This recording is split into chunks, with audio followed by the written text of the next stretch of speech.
Meet the mythical steam Pokemon Volcanion. What are they all about? I don't know, I bloody wish I could tell you.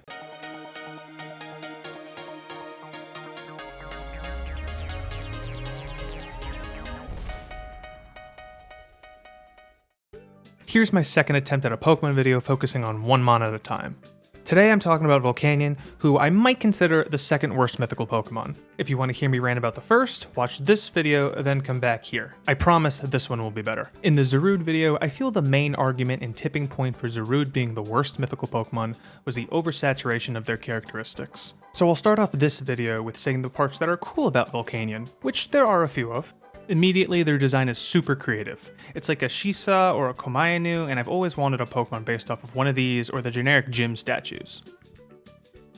On top of that, Volcanion is the only Pokemon that is a Fire-Water type. Aside the fact that it's super annoying, we only have one of this amazing type combo, Volcanion is rocking it. With their red and orange hide mixed with the steam pumps all over their interesting yet ferocious body type, their design is undeniably mythical. Finally, its signature move Steam Eruption is a cooler and more accurate Hydro Pump, which I 100% approve of. Okay, nice time's over, time to rip this pointy yet rotund jerk a new one.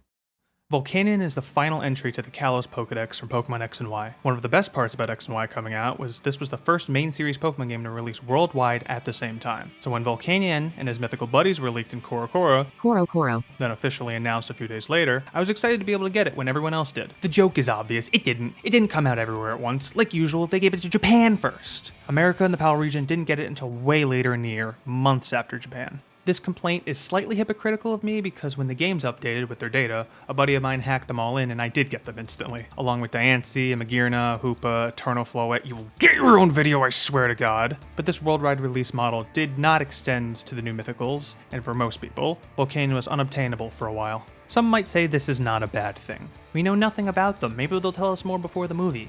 But will they use this time to flesh out the lore of this new important mythical Pokemon? This bit's getting real old, let me try this one more time. Hey, kids! Are you ready to meet the mythical Volcanion? Yeah! All right, here you go!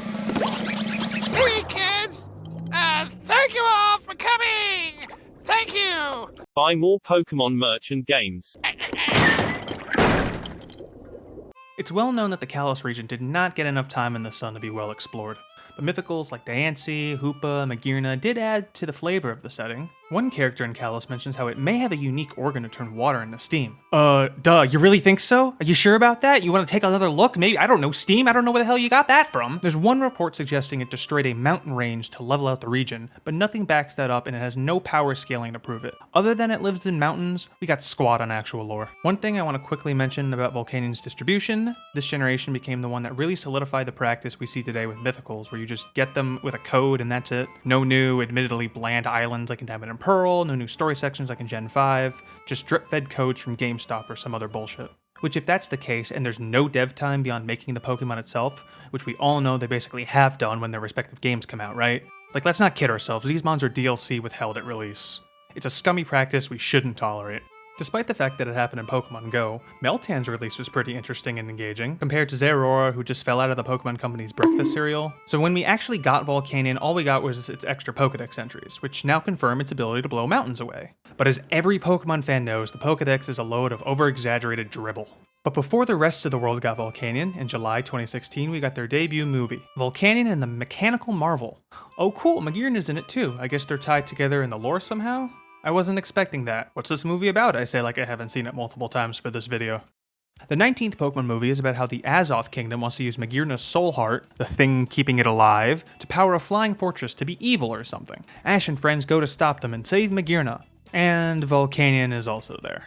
I'm not cherry picking, that's the general plot of the movie. It doesn't really involve Volcanion. Even official summaries mention Magearna first and shoehorn Volcanion with Ash and friends. Volcanion's movie doesn't revolve or need them in it. So what I like about the Pokemon movie's lore is when we can tie it to the loose canon of all of Pokemon. Like how Super Strong Mewtwo is created by Giovanni and Team Rocket and gains a hatred of humans. But that could be any group at any time, but Mewtwo stays the same. Like how he wasn't a Detective Pikachu. Or how Arceus is the god of the Pokemon world and created the Creation Trio, yet there's still a mythical mythical that likes to mess around and send tweens into the past to do fuck all. Often a Pokemon movie's plot invent a crisis or setting separate from the games to have Ash and Co. mess around in without messing with the TV show's continuity. These settings and problems are really cool at times, and I'm not going to here because the Azoth Kingdom is cool as shit. The villains have cool Pokemon and the battles are engaging, there's Mega Pokemon, there's cool tech, there's a lot visually going on in this movie. During this movie, we get important lore bits from Magearna that sort of fall into that malleable canon I mentioned. We learn Magearna was the first man-made Pokemon ever, which is cool because of all the other man-made mons we have, we know this one was the first. Its old-timey steampunk aesthetic, coupled with the faded paints of their skin, is great flavor for this mythical Pokemon and how long it's been around, even going as far to date how old it is. So how does Volcanion play into these new bits of information? Well, they're best friends with Magearna,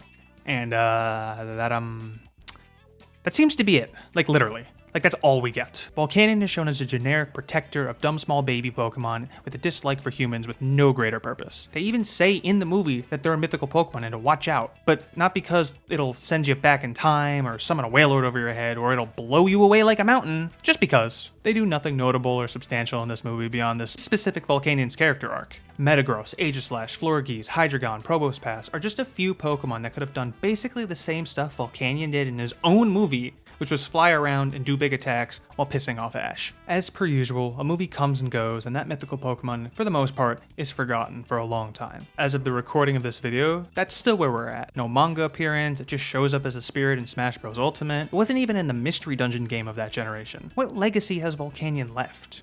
What could it have been? Let's brainstorm. When I first saw the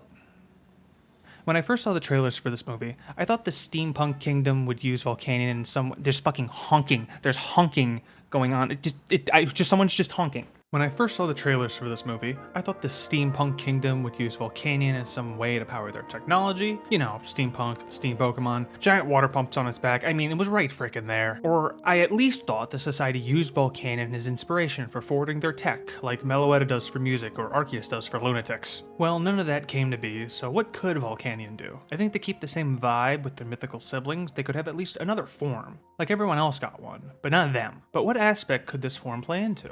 Volcanion could be the one that started it all, with the hydropower technology in mind. Each of these gamers did something a little different. Diancie got Mega Evolution, Hoopa got the only known Pokemon to have an unbound form, Magearna got a different coat of paint, even Zygarde has all this core nonsense going on and he's not even a mythical. I believe Volcanion deserves something unique too. I'm not an artist, nor am I going to pay one to make this dumb video, but let's imagine a Volcanion form with more pumps and valves on their body. Its color on its body turns into a more desaturated gray, and we can call it Volcanion Industrial Form. And in this form, Volcanion becomes the only Pokemon to have a third typing. Yes, I know, a radical and bold suggestion, not very original, but I think a Fire, Water, Steel type perfectly combines the synergy of the Industrial Revolution that Volcanion could embody. And similar to the move Flying Press, I think it should get two moves that are both Water Steel and Fire Steel. Instead of making up two new moves, I really like the idea of altering moves it already has. I think Hydro Pump and Overheat should be those moves, considering they already learn them naturally and the meaning behind them. Hydro Pump, even hydraulic pumps, are used in industry all the time, and machines overheat. You're smart, you get the double meanings, I'll shut up. The Volcanion movie could be about a techno-future medieval kingdom stuck in a weird limbo, and Volcanion and Magearna team up with Ash to stop some nerdbags from halting progress.